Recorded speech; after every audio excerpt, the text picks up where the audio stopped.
여러분 혹시 수포자라는 말을 아시나요? 수포자. 이 말의 의미는요, 수학을 포기한 학생들입니다. 요즘에는요, 이 수학이 너무너무 어려워졌대요. 그래서 초등학교 3학년이 되면 이 수포자가 발생한다고 합니다. 그러니까 주위에 수학 때문에 골머리를 앓고 있는 손자, 손녀 혹은 학생이 있다면 꼭 격려해 주십시오. 그리고 응원해 주십시오. 너 할 수 있다라고요. 저희 집에도요, 수포자까지는 아닌데 수포자에 가까이 가는 아이가 한 명 있습니다. 우리 예준입니다. 예준이가 한 번은 엄마한테 이런 말을 하더라고요. 엄마, 수학 시간이 너무너무 힘들어요. 이해도 안 되고 선생님 무엇을 말하는지 듣기는 들어도 깨닫지를 못하니 정말 수학 시간이 너무너무 지겹고 선생님이 문제를 풀라고 하면 짜증이 나서 견딜 수가 없어요 라고 이야기를 하더라고요. 그 얘기를 듣고 제가 아이고 도와줘야겠다, 조금 내가 할 수 있는 일이 있으면 도와줘야겠다 해서 한 며칠 동안 우리 예진이를 붙들고 예습, 그러니까 잘 이해할 수 있도록 조금 도와줬습니다. 그랬더니 어제인가요? 예준이가 학교에서 뛰어오자마자 엄마, 오늘은 수학 시간이 재밌었어요, 이렇게 이야기를 하는 거예요.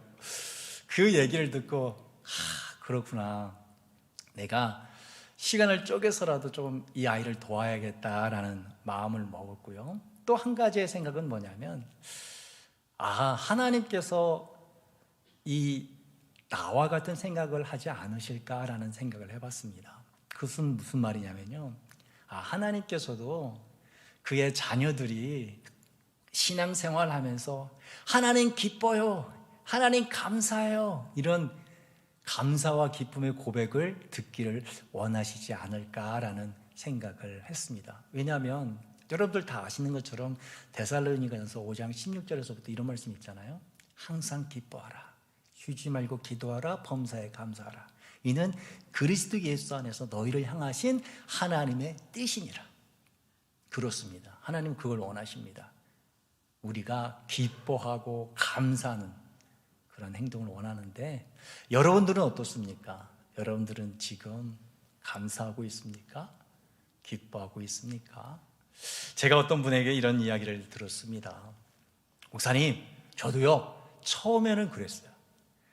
신앙생활 처음에는 저도 정말 감사했어요. 교회 가서 예배 드리는 거, 그리고 찬양하는 거 너무너무 즐거웠습니다. 그런데요, 이게 시간이 지나다 보니까 하나님보다 다른 쪽에 관심이 좀 생기더라고요.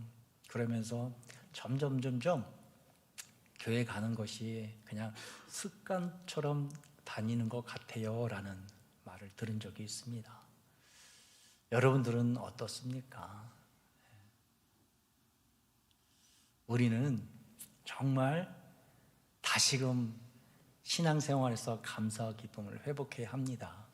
오늘 이 예배를 통해서 하나님께서 우리의 마음에 감사와 기쁨을 회복해 주실 줄 믿습니다. 아멘. 그러면요, 과연 어떻게 우리는 이 신앙생활의 감사와 기쁨을 회복할 수 있을까? 아까 제가 예준이 이야기를 했는데요, 이 예준이가 정말 좀 수학이 정말 어려웠다가 그가 배워야 할 것을 정확하게 배우고 또 그걸 열심히 연습하고 화역교회 가니까 어떻게 됐습니까? 그가 즐거운 학교 생활로 바뀌었어요. 이런 예준이의 모습을 통해 우리는 하나의 통찰을 얻을 수가 있습니다. 신앙생활도 마찬가지라는 것입니다. 우리가 이 신앙생활에서 과연 배워야 할 게 무엇인가, 알아야 할 게 무엇인가, 그것을 바르게 그리고 정확하게 안다면 우리 또한 이 신앙생활에서 기쁘고 즐겁게 하나님 앞에 찬양을 하며 신앙생활을 할 수 있다는 것입니다. 그러면 과연 우리가 알아야 될, 바르고 정확하게 알아야 될 게 무엇인가? 아마 다 알고 있습니다. 바로 복음입니다. 복음. 아마 여러분들은 복음에 대해서 여러 번 들었을 거예요. 그런데 우리가 깨달아야 될 것은 무엇이냐? 여러 번 듣는 게 중요한 게 아니라 복음을 바르게 알고 그리고 정확하게 알고 내 삶에 그것을 적용해야 한다는 것입니다. 그것이 하나님과 함께 신앙생활할 때 기쁘고 감사함을 회복할 수 있는 지름길이라고 성경은 여러 곳에서 말씀을 합니다. 그러면 이 복음은 뭔가? 여러분 다 아시죠? 복음이라는 것은 예수님의 이야기다. 그렇죠. 예수님의 이야기 복음인데요. 오늘도 그 예수님에 대해서 성경은 우리에게 말씀하고 있습니다. 한번 9장 12절을 보겠습니다. 9장 12절에 보면요, 이런 말씀이 있어요. 염소와 송아지의 피로 하지 아니하고 오직 자기의 피로 영원한 속죄를 이루사 단번에 성소에 들어가셨느니라 라고요. 히브리서 저자는 예수님에 대해서 이렇게 이야기를 하죠. 오직 자기의 피로 영원한 속죄를 이루었다. 구약 사람들은 동물의 피로 말미암아 그들의 죄 용서함을 받았다면 그리스도인들은 그런 사람들이 아니다. 그리스도인들은 그리스도 오직 예수님의 피로 영원한 속죄를 받은 사람들이다. 즉 예수님께서 완전한 제물이 되었으므로 우리가 그리스도인들이 이제 하나님 안에서 구원을 받게 되었다라는 거죠. 여러분, 이 주님께서 완전한 제물이 되심으로 말미암아 우리가 구원을 받았을 뿐만 아니라요, 오늘 성경은 우리가 그 예수님의 완전한 제물을 통해서 두 가지의 은혜를 받았다고 합니다. 그 두 가지의 은혜를 우리에게 알려주면서 이것을 깨닫고 이것을 회복하고 이것을 반드시 삶에 적용하여 기쁨과 감사함이 넘치는 삶을 살아라라고 도전하고 있는 것입니다. 그 첫 번째가 무엇이냐? 바로 예수님의 피로 말미암아 우리의 양심이 깨끗해졌다라는 것입니다. 자, 한번 따라해 보시기 바랍니다. 우리의 양심이 깨끗해졌다. 네. 여러분 뉴스를 보면요, 자기가 회사에 다녔던 그 일들에 대해서, 회사의 비리에 대해서 고발하는 내부 고발자들이 있습니다. 정말 양심의 가책을 느껴서 이제 고백을 하는 것이지요. 이러한 양심 고백은요, 내부 고발자만 하는 게 아닙니다. 우리 일상에서 우리는 양심 고백을 하죠. 그리고 신앙에서도 합니다. 신앙에서도. 그것을 우리는 뭐라고 하느냐? 바로 회개라고 하는 거죠. 죄를 짓죠. 그 죄를 지면 정말 뭔가 답답합니다. 그러면 하나님 앞에 가서 하나님, 제가 이런 것들을 잘못했습니다. 용서해 주십시오라고 회개하면 마음이 하나님 앞에서 자유함을 느끼게 됩니다. 그런데요, 문제는 여기서부터 시작이 됩니다. 어떤 문제냐? 그 회개했던 죄를 내가 그 회개 이후부터 짓지 말아야 되는데 계속해서 반복적으로 죄를 짓는다는 거죠. 분명히 회개를 했는데도 불구하고 이 죄를 내가 떨쳐버릴 수 없으니 양심이 가책을 느끼고 이것을 통해서 신앙의 기쁨을 빼앗아가 버린다는 것입니다. 그러면 어떻게 됩니까? 우리의 마음이, 우리의 양심이 점점점 무디어지죠. 그래서 경건한 삶을 우린 잃어가게 되고, 그리고 신앙에서 점점 멀어지게 되는 것입니다. 이런 경우는요, 청년 상담할 때 보면 더욱더 많은 그런 경우가 있습니다. 청년들은요, 더 많은 유혹을 받습니다. 그리고 아마 작년들보다, 청년도 작년이겠지만 좀 더 유혹이 심하다 보니까 어찌 보면 죄를 범할 수 있는 그런 경우도 많은 것 같아요. 그들이 상담을 해옵니다. 목사님 이런 잘못을 했습니다. 그럼 뭐라고 얘기하죠? 회개해라. 하나님이 너한테 은혜를 부어주실 것이다 라고 이야기를 합니다. 그러면 회개를 열심히 합니다. 그러면 얼굴이 밝아져가지고 하나님의 은혜 너무너무 감사합니다 라고 해서 행동을 해요. 그런데 또 같은 죄를 짓습니다. 그러다 보면 그때 또 회개도 하지만 이게 반복되어지다 보면 그 청년은요, 하나님 앞에 설 용기가 점점 없어지는 겁니다. 그래서 최후에는 하나님께서 나를 싫어하실 거라라는 생각까지 하더라고요. 그리고는 열정도 식어지고 교회를 떠나는 그런 청년도 본 적이 있습니다. 그런 청년들을 만날 때마다 저는요, 말씀 한 구절을 꼭 이야기를 해줍니다. 오늘 우리가 읽었던 말씀인데요, 14절을 한번 보겠습니다. 제가 봉독하겠습니다. 하물며 영원하신 성령으로 말미암아 흠없는 자기를 하나님께 드린 그리스도의 피가 어찌 너희 양심을 죽은 행실에서 깨끗하게 하고 살아계신 하나님을 섬기게 하지 못하겠느냐라고 말합니다. 살아계신 하나님을 섬길 수 있는 조건, 여기서 보면요, 하나님께 드린 그리스도의 피라라고 말합니다. 여러분, 그 그리스도의 피가 우리의 양심을 깨끗하게 해서 하나님을 섬기게 한다라고 이 히브리서 저자는 우리에게 말해주고 있습니다. 구약 사람들은 상상도 못할 일입니다. 구약 사람들은요, 자신의 죄를 지으면 제사장에 가서 그냥 가는 게 아니라 제물을 갖고 가죠. 제물을 갖고 갈 때마다 지난번에 자기가 저질렀던 죄가 또 생각이 납니다. 그래서 그들은 무엇이라고 생각하겠습니까? 이 죄라는 것에서 나는 벗어날 수 없구나. 그냥 죄 지으면 그 죄 지을 때마다 죄물을 가져와서 하나님께 용서받는 것이다 라고 생각하겠죠. 그런데요, 신약은 다릅니다.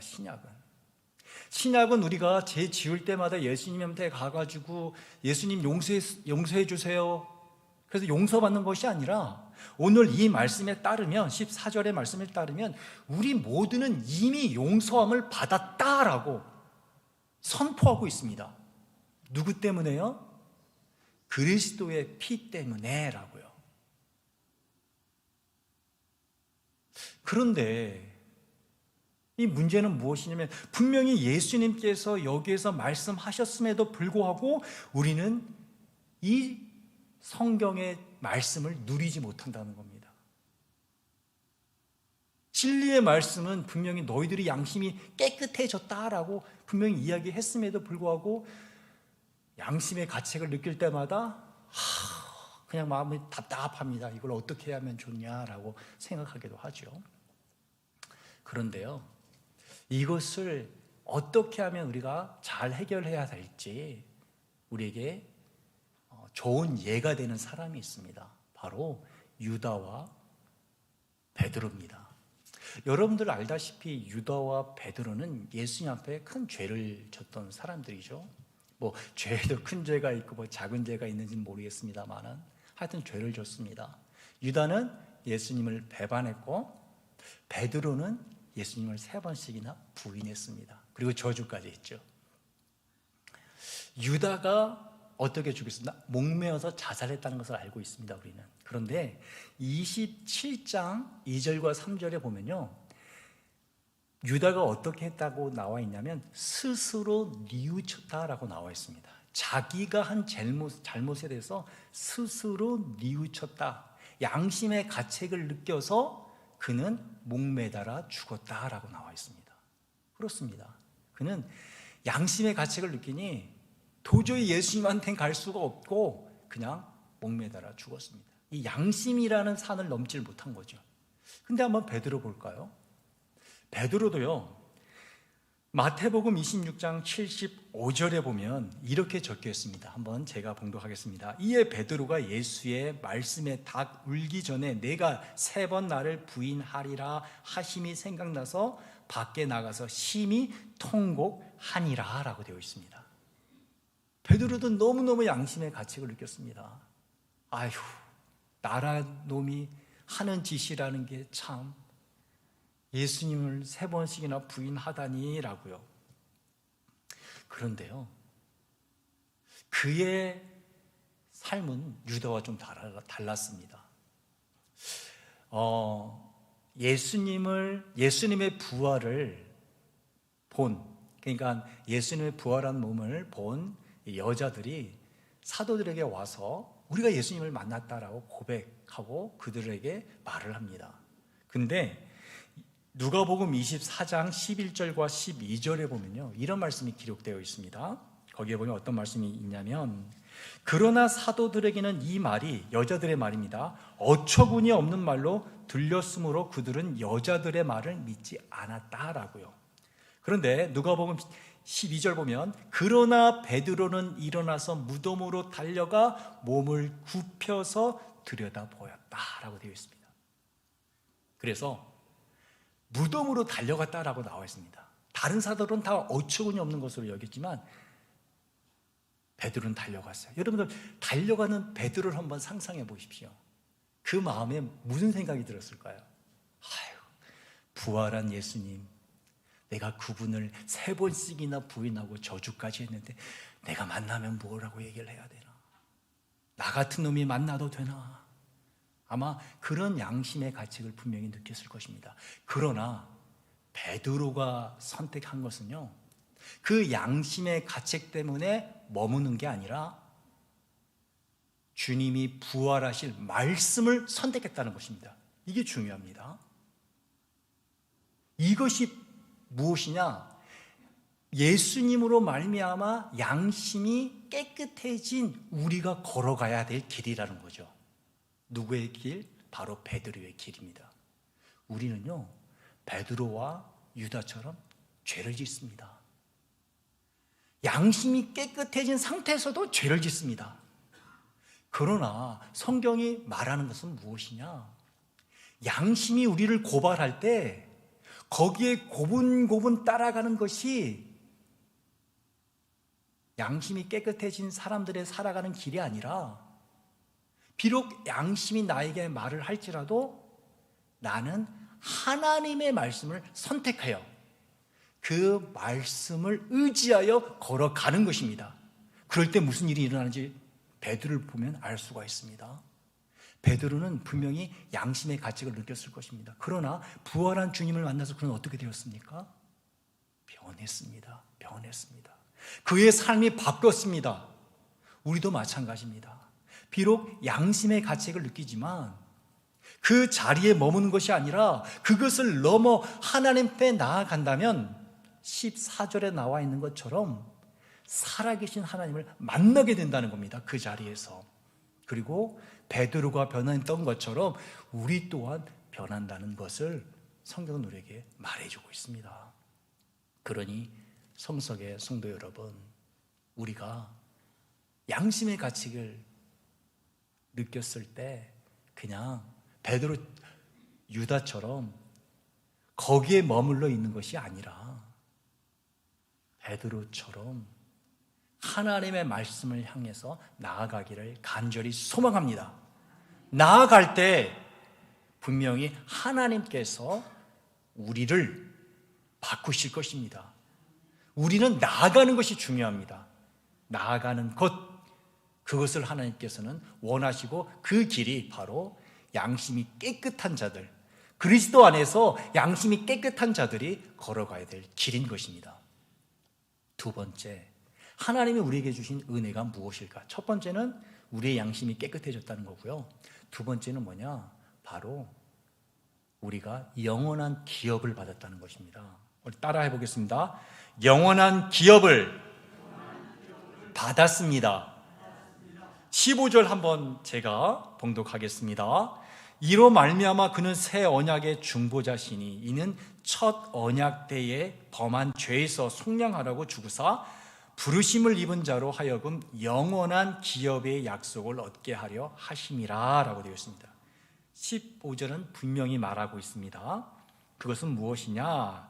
이 세상 모든 사람이 하나님의 영원한 기업을 받는 것이 아니라 부르심을 입은 자들, 여기 있는 우리죠. 부르심을 입은 자들만 하나님의, 여기 보면 영원한 기업을 받을 수 있다. 약속된 영원한 기업의 약속을 얻게 하려 하심이라, 받을 수 있다라고 되어 있죠. 근데 이 15절을 잘못 이해하면요, 약속을 얻게 되는 거구나 라고 생각할 수 있습니다. 그러나 그게 아니고요, 이 원어의 뜻은 뭐냐면 약속된 영원한 기업을 차지하게 될 것이다. 누가? 부르심을 받은 우리는 그렇게 될 것이다 라는 것입니다. 부르심을 받은 우리, 그리스도로 말미암아 양심이 깨끗해진 우리는 약속된 영원한 기업을 차지하게 될 것이다. 여러분, 여기에서 약속된 영원한 기업, 이게 뭘까요? 저는 이 말씀을 묵상하면서 과연 뭘까라고 생각해 봤습니다. 그래서 첫 번째 든 생각이 바로 그래, 이제 내세에 주님 만나면, 하나님 앞에 있으면 상급을 받는 것, 그것이 아마 약속된 영원한 기업일 거야 라고 생각을 한 게 첫 번째고요. 두 번째는 그것도 그렇지만 이 땅에 살 때 하나님 우리에게 복을 주시지 않을까? 그것도 영원한 기업일 거야 라고 생각을 했습니다. 그런데 제가 내린 결론은 뭐냐? 그게 아니다. 그것도 맞지만 정말 여기에서 이야기하고 싶은 것은 새로운 언약에 나타난 바로 하늘 아버지가 영원한 기업이다라는 것을 깨닫게 됐습니다. 왜 새 언약에 나타난 하늘 아버지일까? 여러분들, 새 언약은 다 아시겠지만 예레미야 31장에 나온 말씀입니다. 그 말씀의 일부에 이런 말씀이 적혀 있습니다. 31장 34절인데요. 내가 그들의 악행을 사하고 다시는 그 죄를 기억하지 아니하리라, 여호와의 말씀이니라 라고 되어 있습니다. 하나님은 이렇게 말씀합니다. 내가 이제 다시는 그들의 죄를 기억하지 않겠다. 하나님의 말씀이라고 도장을 딱 찍었습니다. 우리가 만난 하나님, 바로 이런 하늘 아버지이십니다. 아마 예레미야가 이 말씀을 선포할 때 이스라엘 백성들은 깨닫지 못했을 것입니다. 왜 그랬을까요? 왜냐하면 그들이 재물을 갖고 제사장에 갈 때마다 그들의 양심은 어떻게 되겠습니까? 자책하지 않을 수가 없죠. 아이고, 지난번에도 왔는데 오늘도 왔네. 그러면 내일도 오겠지. 정말 우리는 이 죄에서 벗어날 수 없구나. 우리는 죄의 종이구나 라고 생각할 수밖에 없습니다. 그런데 이 예수 그리스도를 통해서 은혜 받은 양심이 깨끗해진 우리는 누구를 만나게 되느냐? 바로 새 언약에 있는 하나님을 만나게 된다는 거죠. 하늘 아버지. 왜 그럴까요? 아까 제가 얘기했죠. 약속이 깨끗해진 자들은 계속해서 무엇으로 나가느냐? 말씀으로 나갑니다. 말씀. 근데 그 말씀이 어디까지 이루느냐? 바로 새 언약까지 간다는 거죠. 그래서 그 새 언약을 통해서 하나님은 말씀하십니다. 내가 다시는 죄를 기억하지 아니하겠다. 다시는 너의 죄를 기억하지 아니하겠다라고 용서와 긍휼의 하나님을 우리는 만나게 되는 것입니다. 이뿐입니까? 사도 바울은요, 이렇게까지 말합니다. 빌립보서 1장 6절에 보면 사도 바울은 이런 고백을 하죠. 너희 안에 착한 일을 시작하신 이가 그리스도 예수의 날까지 이루시는 줄을 우리는 확신하노니라고요. 이 말이 무엇입니까? 우리는 죄 때문에 양심의 가책을 느낍니다. 그러나 사도 바울이 말하는 것은 그 너희의 양심 안에 누가 있다고 말합니까? 착한 일을 시작하시는 이 하나님이 계시다라고 우리에게 말씀합니다. 그리고 그 착한 일을 시작한 이는 반드시 그 일을 성취하실 것이다. 왜 그럴까요? 그분께서는 바로 영원한 기업, 영원하시기 때문에 그렇다는 거죠. 영원하신 분이기 때문에 우리를 영원히 책임지시고 우리로 하여금 그 일을 이루도록 하나님께서 인도하신다라고 성경은 우리에게 말하고 있는 것입니다. 하늘 아버지는 우리가 죄를 지을 때마다 정죄하고 그리고 우리에게 죄사를 요구하는 분이 아니라 예수 그리스도를 통해서 너희들은 이제 용서함을 받았으니 내가 인도하는 대로 따라와라 라고 말씀하십니다. 말씀을 맺도록 하겠습니다. 앞에서 저는 저 아들 예준이가 수학 시간이 지루하고 스트레스를 받아 어쩔 줄을 몰라 할 때 그에게 그가 정말 필요한 수업 시간을 즐겁고 행복하게 보낼 수 있는 그것을 가르침을 받더니 그가 어떻게 됐습니까? 수학 시간에 즐거웠습니다. 네.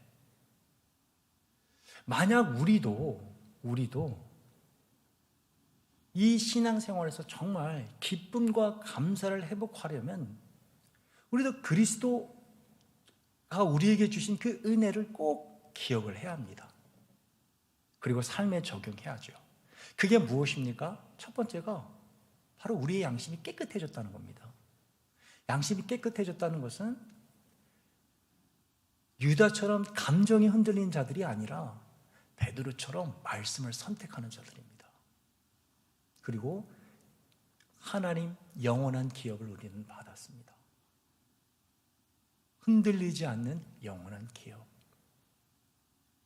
하나님께서 우리의 삶을 변화시키시고 또한 끝까지 우리의 삶을 이끄실 거라는 그 영원한 기업. 우리가 그것을 받았습니다. 어찌 보면 이 두 개의 그리스도의 은혜는 동일한 것입니다. 뭐죠? 영원한 기업인 하나님의 말씀을 순종하며 살아갈 때 그리고 그것을 우리 삶에 적용할 때 우리는 우리의 신앙생활이 단지 오고 가고 주일날만 와서 예배 드리고 이게 아니라 하루하루 하나님께 기쁨과 찬양의 감사의 삶을 드릴 수 있다는 것입니다. 우리 성석의 권속들이 그 길을 걷기를 원합니다. 그런 의미에서 우리 한번 다 같이 이런 고백을 해봤으면 좋겠습니다. 하나님 사랑합니다. 기도하겠습니다.